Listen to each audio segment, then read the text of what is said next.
Well, good evening, everyone. Let's do a sound check here. Let's see if you guys can hear me properly. I just want to say hi to everyone and welcome back to the program tonight. We are here chatting about a very important topic, of course, the China pandemic prevention. You've probably heard it before and we'll hear it again. Let's just see if we can do a volume check. Let's see if Mario is backstage, if you can hear me, Mario. And yeah, that sounds like we're good. We're good to go, everybody. Okay, that's great news. So time check here is 7:07. We're going to make this probably a 1 hour live stream because after that we have some FIFA stuff coming on our channel as well. So a special hello to everyone out there. Hang, thank you very much for coming by, dropping by and saying hello. Rescue, thank you. And as well, hello, I think I saw a good friend of mine come in earlier. Single Speed was there saying, hey, have I forgot about you? Definitely haven't forgot about you. This has been a very complex last couple of weeks here. And hopefully you're not getting too fatigued about the discussion tonight, but I think it's important that we cover a few steps just so you understand, the viewers internationally, what we, the people living here in China, are dealing with. It might be a lot different than what you're dealing or seeing that we're dealing with in your mainstream media back in the West there. I think I'm going to get the thumbs up from the backstage. If I do, I'm going to bring on Mario. If he gives me the thumbs up, certainly he's going to do just that. All right, Mario, thank you for joining me on this Friday night. I greatly appreciated to share the screen with you again, once again. My good friend, how are you? I'm doing great, Alex. It's nice to be. I tell you, life here in Shenyang in the Northeast continues being wonderful and fantastic, and a wonderful blessing for our family. The work we're doing, all the things that are happening are going very, very well. It's been an amazing time up here ever since we moved here 4 years ago, actually, and it continues. And that's within the context of the fact that, all of us in life are dealing with the things that we're dealing with, right? I mean, there are challenges in life. And I guess if, I have a friend who lives in Italy, in Bologna. He's from Bologna. And he tells me all about the challenges and the issues. You live in Italy, and there's a list of things you like and a list of things you don't like and a list of problems and a list of good things. And, you live in the United States. Wow, what a list. You live here in China, there's a list of amazing, wonderful things. But that's warts and all.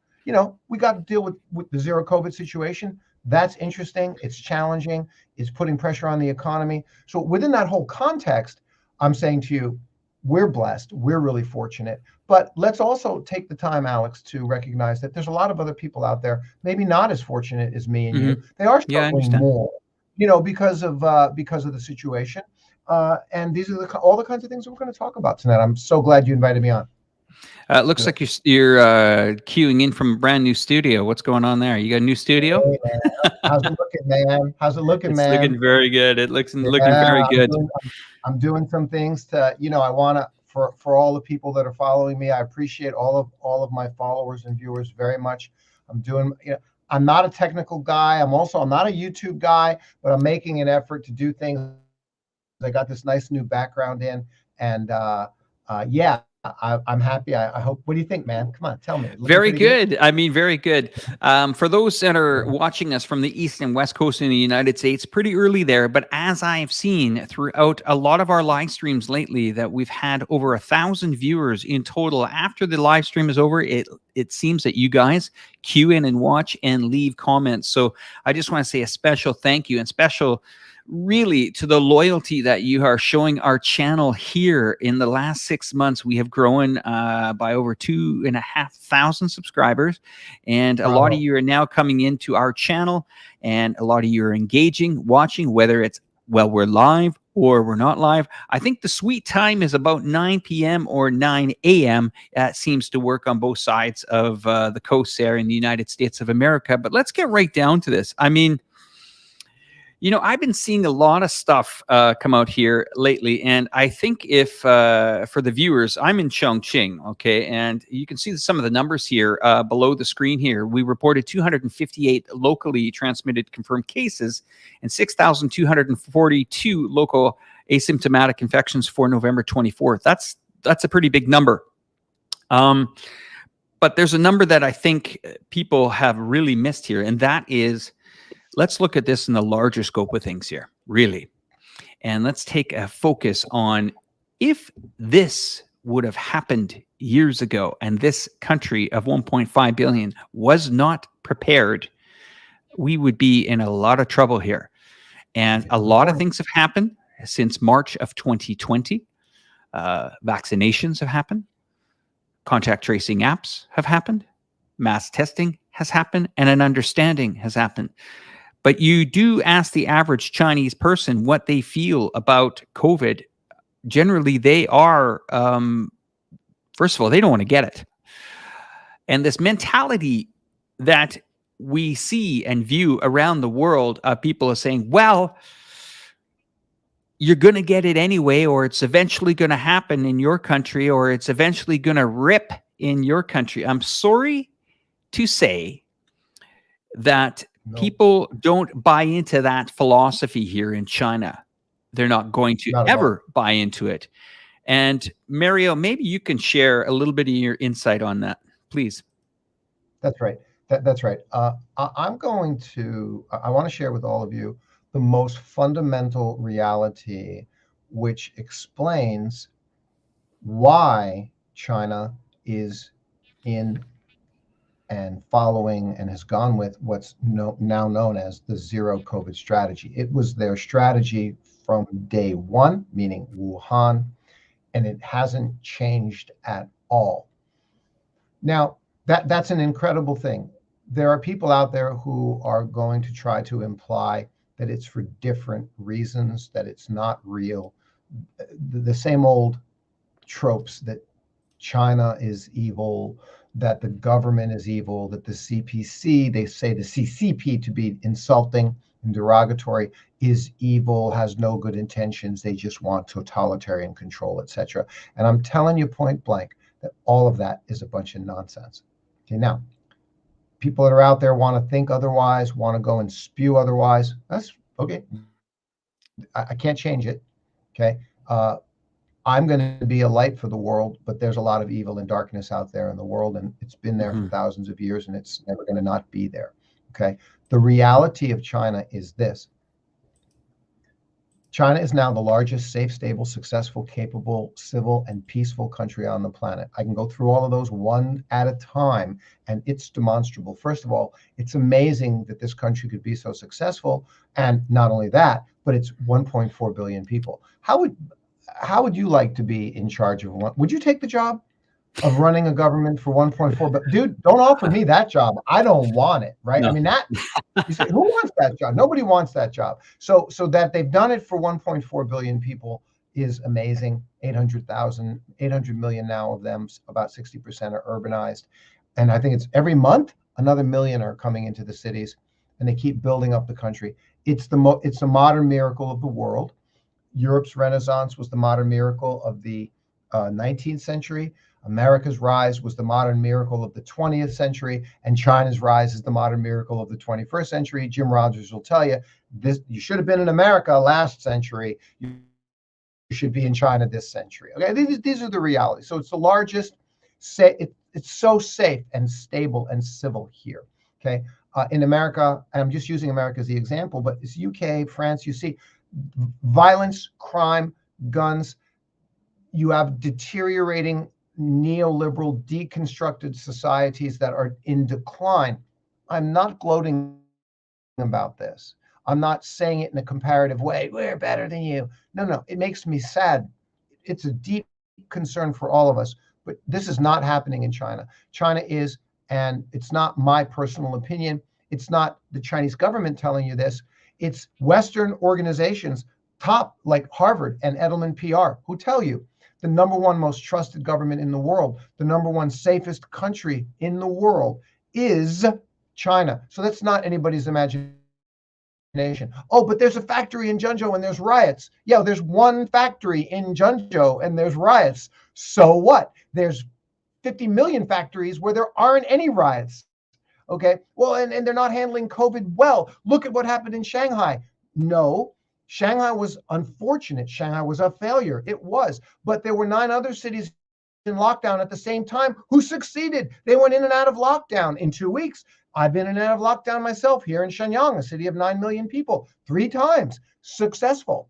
China's zero COVID policy is successful. And Xi Jinping at the 20th Arshada, the 20th National Congress, he didn't say much at all about the zero COVID. He said about 4 or 5 sentences, the main one of which was, we have been successful in our mission to protect everyone's health.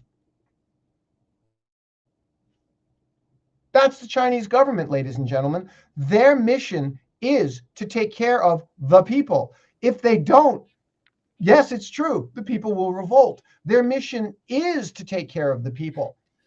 In contrast, the United States government's mission seems to be obviously to take care of the plutocrats in Wall Street and the military-industrial complex and the pharmaceutical companies, but not take care of the people. Chinese government is not interested in any of those things. Chinese government's first mission is to take care of the people. It's not political. That means protecting health. So they did, again, right, Alex? You know it. Zero COVID from day one. Here we are 2 years later, and we're still doing zero COVID. Okay, so we have this safe, civil, stable country. So stable. One of the reasons all the foreigners living here, the safety, the stability, the civility, this is the reality. And the status of a country is the responsibility of its government. No. So if you want to say to me, the United States is got problems, and there's all kinds of problems there, or it's doing well, who's responsible? Who's primarily responsible for the state of a country? The government. Okay. And China is this, like I said, safest, stable, civil, successful, capable, and peaceful country in the world. Okay. That's the government's responsibility. And the government's responsibility with zero COVID says, you as the citizens of this country, and they already do, have a sense of civic duty to work together with the government and the community. We all have to protect one another. You have to be willing to sacrifice. Okay. Now I'm going to go all the way back to the very beginning of what I said. I'm going to explain to you why everything I just said is happening and why it's true. Because the root value of this country is still the traditional values that families and households and marriage and grandmothers and grandfathers and children are still the core of happiness and well-being in this society. Which means you can't let grandma and grandpa die. And that's the reason that zero COVID is the policy. When I did the surveys, when I got feedback from the Chinese families, even I discussed this with my wife, who is a traditional Northern Chinese woman, Northeast China, Dongbei lady. Everybody, the Chinese laugh. They go, "Oh, you married a Dongbei girl." I said, yeah. Traditional, simple idea in her head. She doesn't even want to talk about it. It's not even a big deal. It's like, we have to protect the family. It just is so obvious to a Chinese person. Okay. And that's what it's about. And the government knows that that's what this country is. So this country has not gone off on the neoliberal tangent away from the tradition, the idea of the traditional household.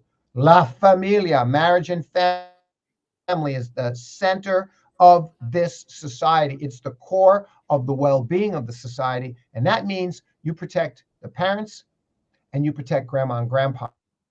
And you do that for the sake of the kids. I'm describing to you not policy. I'm describing to you the values of the society that I live in, that Alex lives in. I'm crystal clear about this, okay? So the neoliberal thing, right, hasn't come in. I'm personally thankful for that. Other people, they might disagree. I'm not interested in whether any of us disagree or not. I'm just describing it. We can talk about whether you disagree or not later. Right now, I'm just telling you, this is the reason zero COVID exists. It's a public health policy to protect the health of the people. I've known this since the beginning of the pandemic with Wuhan.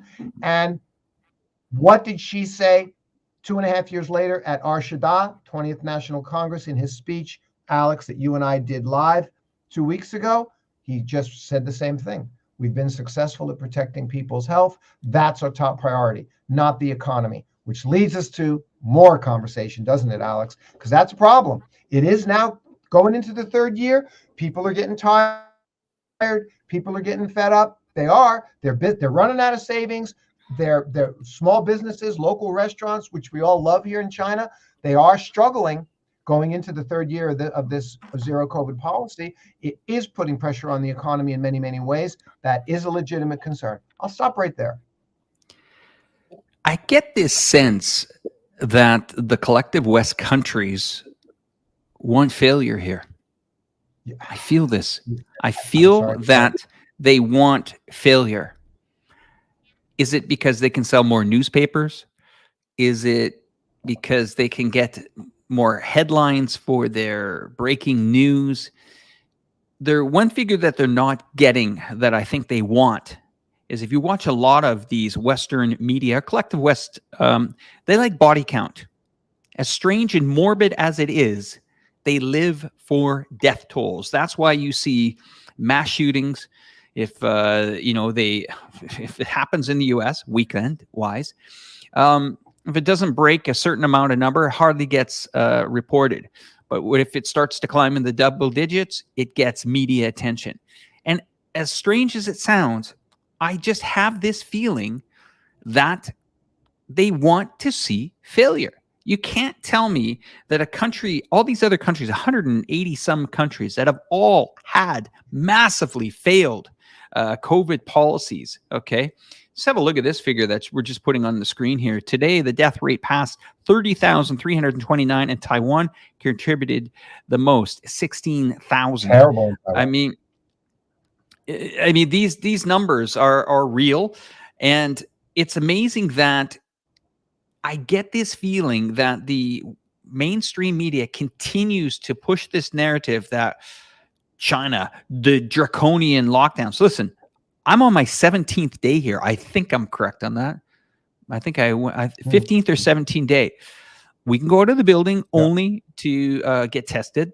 Maybe a quick walk, 5-10 minutes. That's it. There's a convenience store downstairs. Yeah. Thanks to that. Wave hello, breathe some fresh air, and then come back up. Now, strict COVID, when I hear this on the news, the way it is, I just watched DW, I just watched BBC before getting on the program here. Strict, draconian. It's insane. It's insane. Yeah, the sensationalism is incredible. Now, I can hear, the stories, the examples they're using. Oh, a lady threw cat food on her floor because she was being dragged away. I mean, it's just, come on, guys. I mean, things happen. Okay. Would you much rather see China try to combat this, or let me ask the Chinese audience this? Since the Western media claims that there's a lot more anarchy going on here than there actually is, the Chinese have two choices here. Watch the headlines of the United States over the last 2 to 3 years, where 1 million people, 1 million people have died. Do they want to see headlines like that in China? I don't think so. Are they upset that their businesses are being, curtailed, where they can't be open all the time? Absolutely. Sure. Any sensible person, even if it was a flood or, a landslide or something, some catastrophic event, would not want their business affected. But we are here in a pandemic, okay? And we are still dealing with it. If you think... we're not. No, we're not. It's not bad. No, we're not, Alex. It's not that bad. Come on, everybody's over it. Everybody, you get it. You get a little tickle in your throat. It's not that bad. What are you talking about? See, that's the response, right? That's the response from the government. That's the response. Biden, in the United States said the pandemic is over. This is insanity. That's irresponsible. I agree with you. That's absolutely irresponsible to say that. There are a lot of long-term effects to this that we don't still know yet. And to say it's over, everyone's over, it's over in your headlines over there. But ladies and gentlemen, it's not over, and it's not going to be over for a while. Now, how can a country like this manage to deal with it? That's another thing. Can we deal with it, from a health or from a science aspect? can people adapt to this moving forward? Is China going to be able to lower the measures but maintain it? And here's what I've come up with my conclusion, okay? And I see this right before my eyes. I'm in Chongqing, big city, massive city. There is preparations just in case there's extra stress in the hospital, just in case, not reactive, but proactive. Okay. They're building, an isolation center. It's going to be temporary, just in case something happens. Now, some of them, some people have gone out to other locations, isolation centers, we'll call them, whatever you want to call them, COVID hospitals, COVID hotels. Well, I mean, they've built quarantine centers. Sure. They built these quarantine rooms. facilities. Yeah, these like little, Now, right. And they've done that to mitigate, all the stress on regular hospitals. Now, ask yourself this. They don't have enough beds. Was any hospitals in your city, in your country, affected by the major outbreak when COVID happened in 2020? Absolutely. Look at New York. I mean, New York suffered massive amount of deaths from March. I think within a 2 to 3 month period, over 30 to 35,000. They were putting people out in the hallways and parking lots and everything. I'm not sensationalizing that. That's true media. I was in Thailand. There was people sitting in parking lots on hospital beds. Now, this country hasn't had to delay major surgeries like other countries did. Oh, we're going to have to put off your cancer surgery for 4 months. Oh, we're going to have to put off your knee surgery for 6 months. Oh, we're going to have to put off your heart surgery for 9 months because we're dealing with COVID, and we're dealing with the deal. Oh, yeah. Okay. The health workers, stressed to the max. Now, what's China doing? It's trying to carefully exit the dynamic zero COVID, which we've already had a 20-point plan. And even some cities have been told, hey, guys, you can relax it a little bit. And some cities still say, wait a minute, no. We're going to go at our own pace. We do trust what you've given us. We do trust that you have provided us with the resources, which are here. The resources here. Can you imagine that? This country has always been ridiculed and said, look at it. Look at China, developing country. This country is behaving as a developed country, and the rest of these guys are behavior has been of someone that is a developing country. It's crazy, it's backwards, and all I can say is that you know when you get people that say, hey man, you just don't understand, very clearly to some of the people that pull China apart, you just don't get it, where the people here care about each other. They care about their brothers, their sisters, their grandmas, their grandpas, their husbands and wives. No one wants to get sick, guys. They're not terrified of this, but they understand it. And when I hear news reporters say, oh, the Chinese are confused because they're watching football events in Qatar where packed stadiums and people getting on with their lives and COVID's over. It ain't over. What are the numbers that are going to come out of Qatar? That's interesting. Yeah, that's absolutely right. And along the lines of what you just said, I want to pivot to a key point. Don't listen to popular voices in social media or in mainstream media. And if you are even concerned about messaging from organizations like, the United States CDC, you want to accuse them of not being clear. Okay, if that's what you want to think, fine. Don't listen to them either. Then who should you listen to? Don't listen to me. Don't listen to Mario. Don't listen to Alex. Okay, but listen to who we point you to. And this is what I've done, Alex. When it comes to understanding what is happening, but folks, let me ask you a question. Do you want to know honestly, clearly, and truly what is happening in terms of COVID, current variants, Omicron? Not what you heard is happening, but do you want to know what is happening? Everybody listening today says, sure, Mario, absolutely. Great. So do what I'm doing, please. Okay. Where am I getting my information from? Who gives me the best, clearest, most accurate, honest, and professional impression of the situation regarding COVID? Mm-hmm. And that is The doctors, the actual doctors themselves, the people who are on a daily basis have doctors' offices in America, in Chicago, in LA, in Florida, in Arkansas, in Italy, in Germany. Go to Twitter, and you want to know about COVID, go into your Twitter feed or go into your Facebook feed or your I don't care, whatever social media feed you want, and tag in COVID, tag in doctors, tag in the words of the people who are doctors and what they have to say about COVID. And these are the ones seeing patients on a daily basis. These are the ones who come on to the social media platforms and say to everyone, I'm a doctor in my practice. I've never seen anything like this, and it's still happening. We have people coming in. We have people with long COVID. We have levels of severity. We have levels of death.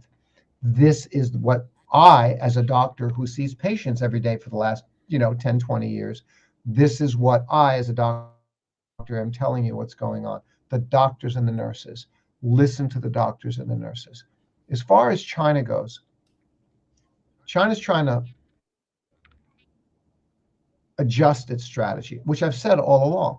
China will, I drive people crazy. I put out these tweets, which are crystal clear, and people go bananas because I say, China will not ever exit zero COVID. It may be permanent. And people go, Mario, you're out of your, they say I'm crazy, right? Go, no, I'm not crazy. Okay. I'm telling you the reality. China may never exit zero COVID. I think I now believe this is an infrastructure of protecting people's health that has been put in place where if you need to test people, 1 billion people every single day, it could be done. Mm-hmm. It's a mirror. It's amazing. No other country in the world could pull that off, right? So now there's this testing and quarantining and lockdown method that has been perfected.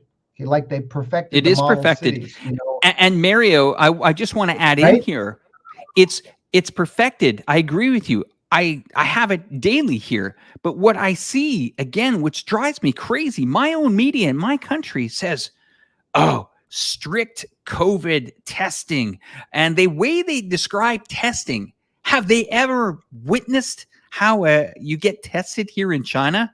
Me, I go down the elevator, put my mask on, walk out, take my phone, use my QR code, get a smile on the face from the healthcare volunteer. That's a volunteer down there. Yeah, ni hao, xie, thanks. They put it in your mouth and I'm done. And then 4 or 5 hours later, my code is green on my phone. And they make this mass testing sound like we're getting cut up and chopped into pieces downstairs. I mean, it's crazy. And when is it going to stop? It really bothers me because I still think there's a feeling that since so many countries failed miserably, be angry with your country. Don't be angry with China. Be angry with your country. Be angry with your own government. Okay? If you've lost someone. It can't be. It can't be that nobody's dying here. It can't be.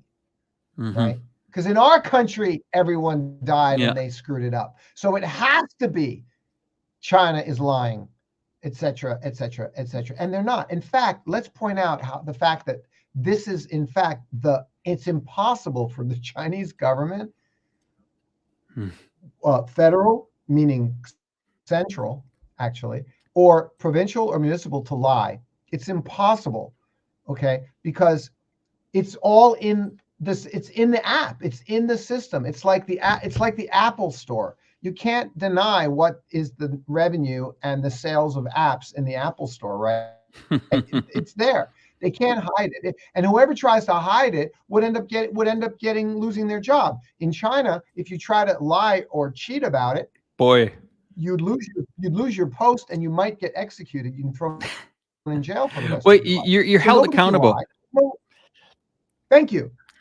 I just want to add here that some of the videos that I've been showing on here, I just say that a girl gives food to elderly neighbors. A restaurant provides free food for volunteers. These are some of the local heroes here. Truck drivers volunteer to the volunteers and deliver living Yeah, supplies. That's what you're seeing. That yeah, all these things. There are countless, endless, thousands of these types of videos all over the China's social networks. They're everywhere. They're absolutely yeah, everywhere. What's crazy is I did a yeah. Google trend search today. I did a Google's trend search today to see if we could see some of these videos on the heroes. I dug deep into most countries to see where are all these videos of all these fantastic heroes. It's a good thing.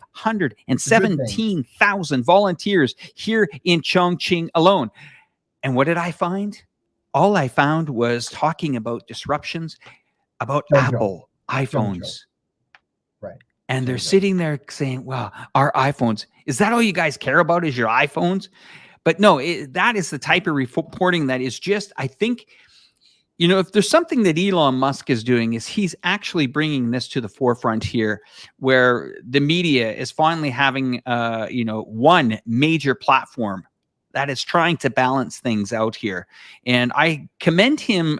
It's not going to go Yeah, easy for him. He's going to have a tough ride, this guy, to try to get things yeah. going. Crazy. That's what But yeah, it's pretty crazy here. Kevin, he said, wish New Zealand would follow China. Mary, I'm going to give you the microphone for a minute here. I'm just going to be back in about 2 minutes, okay? And maybe you can good. kind of share with the viewers and what's going on in your part of China. I mean, you're in the Shenyang area. Maybe you can update everybody Yep. what's going on. I'll be back in less than 3 minutes, okay? Deal with whatever you got to deal with. I got Okay. plenty of items to talk about. I want to follow Okay. up on. Absolutely. Let me give everybody an overview of what's happening with the COVID policy in China now.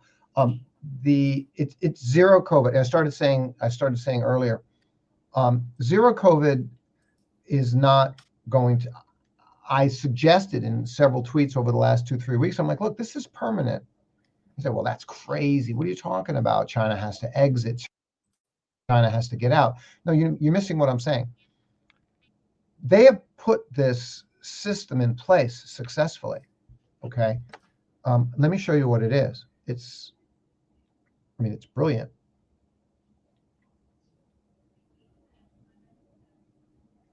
Here's my QR code. And everybody, there's my QR code. Oh, well, so you can't, it's too bright there. Fine. Anyway, there's the green square thing. Okay. There's my QR code, the green square thing. It looks too bright on the screen. And it's 2 seconds. I mean, it's so quick. You scan, and while the one person, just hits enter and scans you in, and then you get your swab and you're done. Okay. Also, where you go, you scan. So there's tracking of where you've been. Nobody cares. Nobody cares. Listen, if you live in the United States of America, everybody knows where you're going anyway. Folks, you're carrying a cell phone. Everybody knows where you are at every moment in time. Okay. They can track your butt everywhere. So you think it's any different where you are? It's not any different. The fact that you don't think about it doesn't mean they're not tracking you. They know where you are all the time. So please don't talk to me about privacy. Okay. But here in China, what they've done, all these months of testing, they've been collecting data. What do you think they're doing? You think they're sitting on their hands? Okay.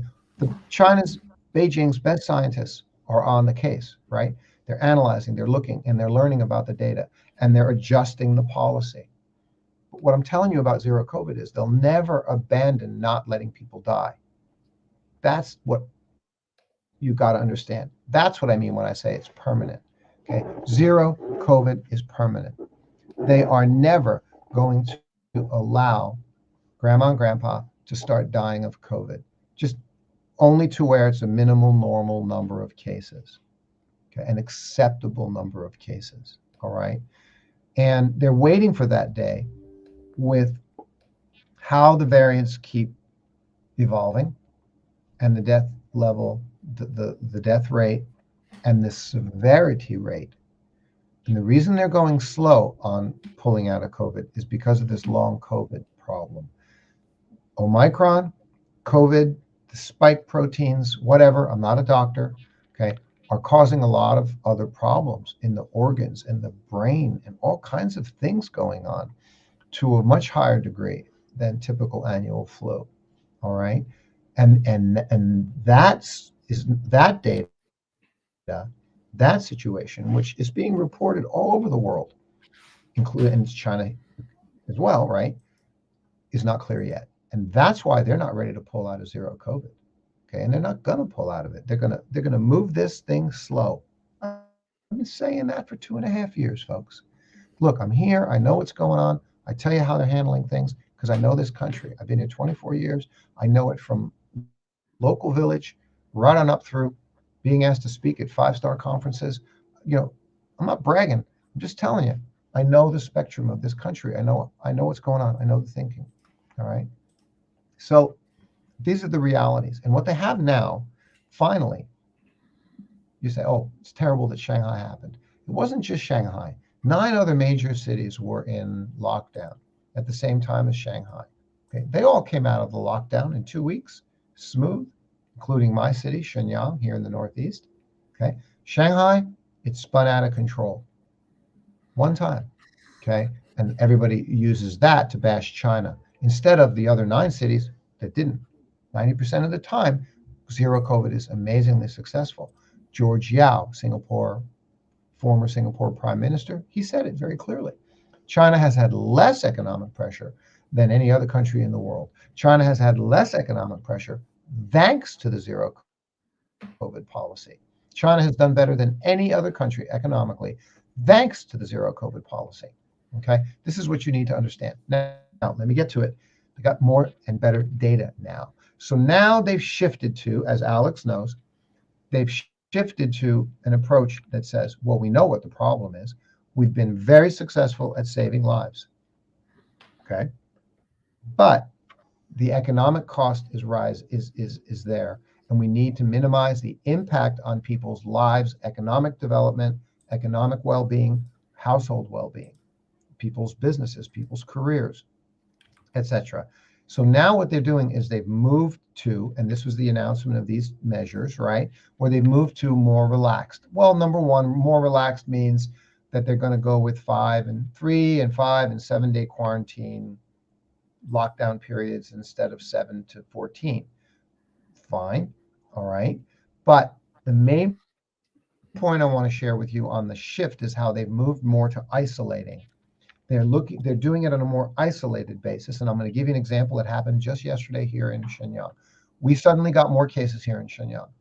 Okay. So what literally, it just happened. Okay. So what is the response? One, it says, for 5 days, we're going to take the kids out of school, go back to online classes. I'm telling you point blank, I got my boy. He's in 5th grade. There's nothing wrong with that. Okay. 5 days of online classes is nothing.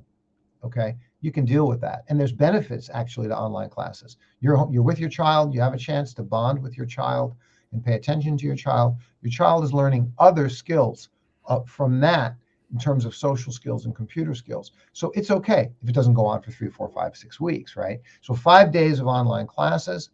Okay. Also restaurants, 5 days, dine in, no dine in allowed, takeout only. Okay. Number 2. And then you might get a phone call and you go into quarantine, but they don't lock down the whole area. And that's a huge change. So they're disrupting local life as little less than before. Before, if there was a case in your neighborhood or 3 or 5 cases came up in my neighborhood where I am, right?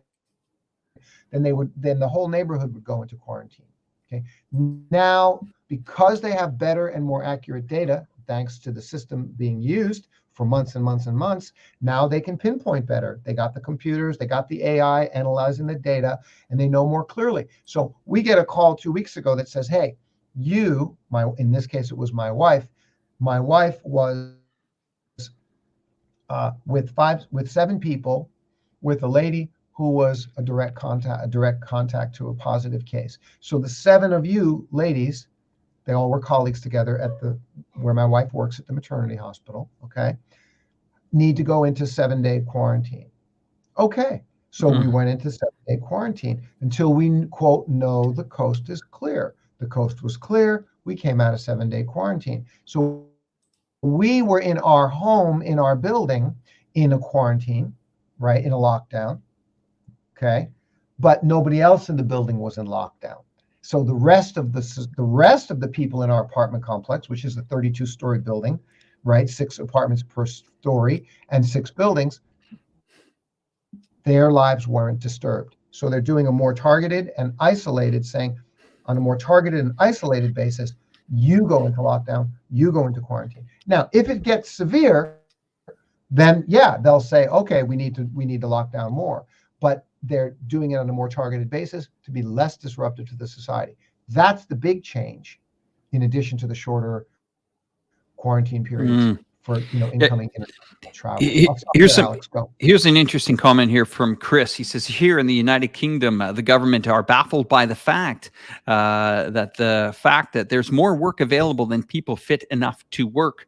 The answer is glaringly obvious: long COVID. Kind of agree with you on that one here. This is Stuart. Hi, yes. Stuart. My regards to you. Looking forward to having a coffee here in the next little while here. But people is getting crazy here. He says locking down is a crude and hard way to go, and the government is aware of that, but change is happening here for me. I'm okay with it, with some complaints, of course. I mean, yeah, I'd love to be able to go out and do this and that, but you know what? At the end of the day, the last thing that I think that people want here is to get sick. And there's a responsibility here of the local people, especially in my city and all throughout China. Got to remember that, it's an education process, but there are trusts for the medical workers here. There are trusts for the scientists here. There are trusts for the research and development here. Got to remember, a city like this size, can you imagine, 517,000 people coming to the rescue, supporting everyone? I mean, I keep referring back to Canada, guys. I'm Canadian, guys. 500,000 people. Yeah, I'm 500,000 people. 500,000 people. I'm a Canadian, so I just wanted to tell you guys that, look, when my country was in deep with this, no one called the military up. I don't know why. Isn't it a national emergency in Canada? Shouldn't we have called the military up? Shouldn't we have called everything and got everybody? You did what we could as quickly as possible. But no, the blame game starts. And just because you don't trust your own government, don't try to educate Chinese people elsewise, because there is a lot of trust here. It's one of the most trusted countries in the world. Whether you want to believe that or not, it is. I feel it. People are here. They understand what to do.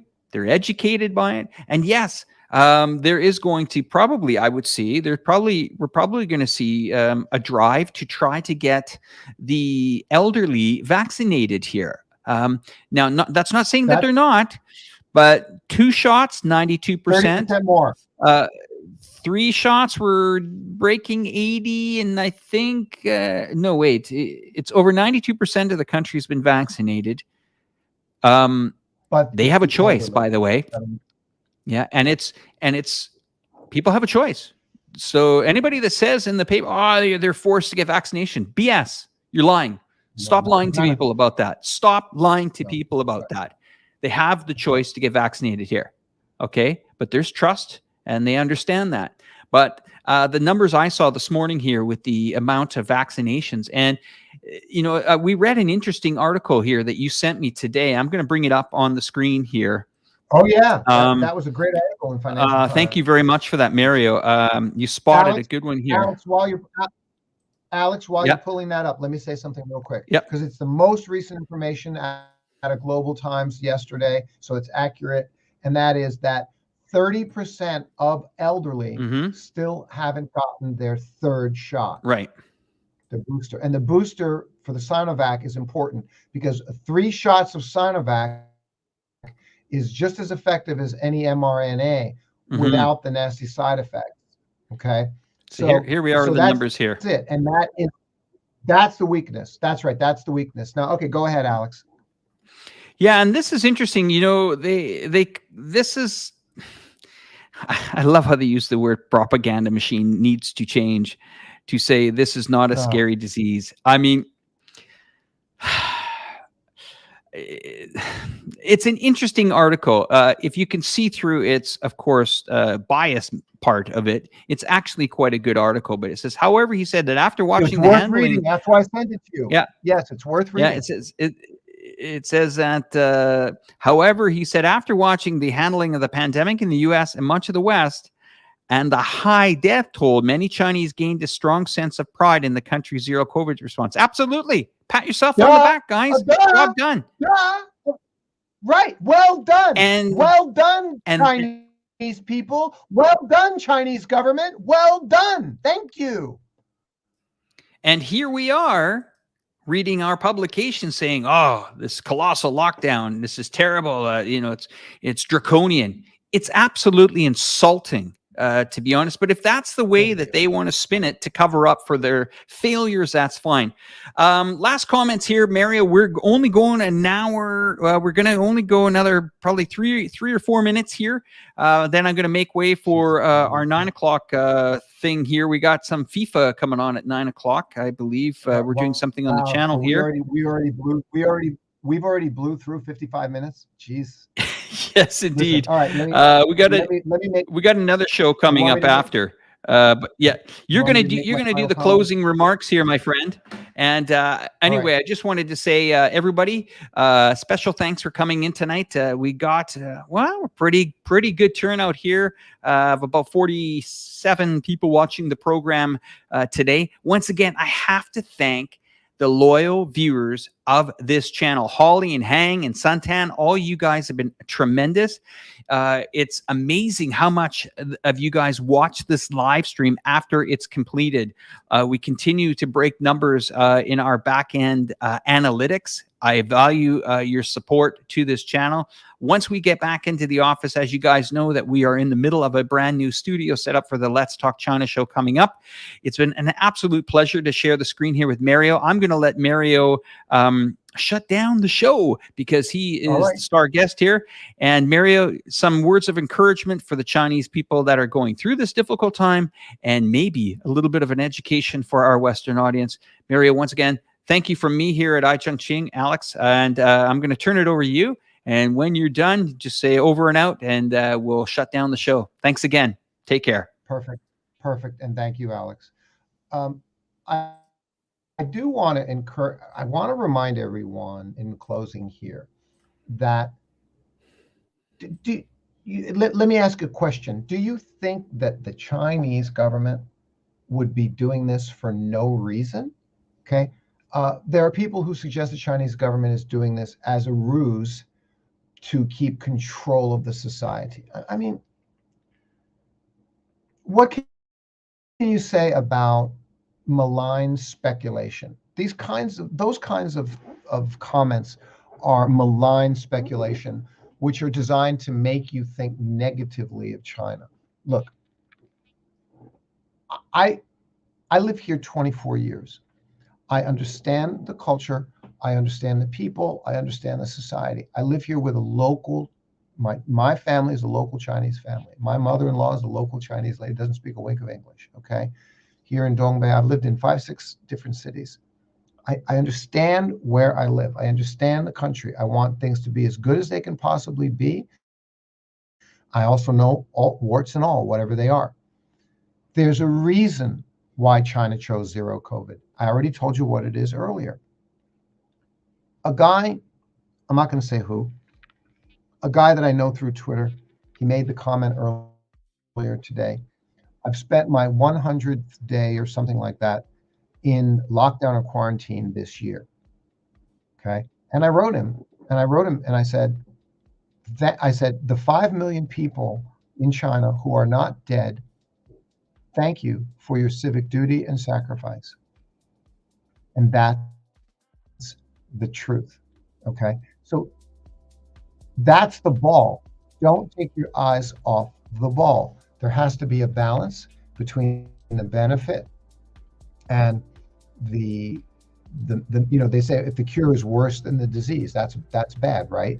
And it's not. The cure is not worse than the disease here in China. They're trying to tell you that the cure is worse than the disease here in China, and that's not the case. Because of the zero COVID policy, again, don't believe me. Just What? Go find. Just go Google China COVID. George Yao, former Singapore Prime Minister, and watch his interview. He says it very, very clearly. Okay, China has done better. We've known all along. The only country with better GDP is China. The only country with positive GDP for the last two and a half years is China. Okay, because of zero COVID. Okay, it's a better approach. Overall, it's better, and overall, it's better for China. Why is zero COVID overall better for China? I explained it to you at the beginning of this particular show, which was to say that it's because traditional family households are the core of the society, family values. And that means taking care of mom and dad and grandma and grandpa. And that means taking care of mom and dad and grandma and grandpa for the sake of the children. Okay. And so that is, all along, so many of my friends who are here know China and Italy are most similar. We're similar this way. La familia, man. La familia. Family is the center of the society. This is the way to have your most safe and stable societies. All right. Now, you're welcome to disagree. I don't have much to say if you disagree, okay? Because I know that that's right. Okay, you want to disagree? Well, okay, go ahead, disagree. But I'm explaining the underlying values. This is what's going on in this country. There's a reason. It's to protect people's health. 1 million people died in America, and 1 million people died in the equivalent of America, which is like the European continent. Okay, so that's like 2 million people amongst the combined population of about 1 billion people. Okay, I'm generalizing here a bit. You get my idea. 1 million plus people died in America. Well more than that died in the European continent. All right.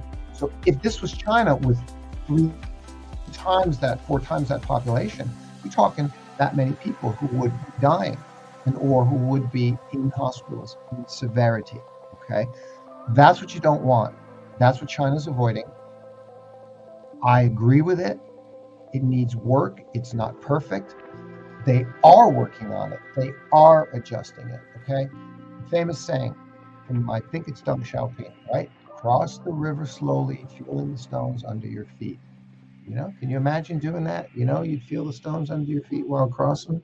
That's what it's all about, folks. So look, we hope this information helps you to understand what exactly is going on here in China, not any of the geopolitical crap and negative stuff that you're hearing. Ignore and forget about all that stuff. I'll leave it at that. Be safe, be wise. God bless everybody, and good night.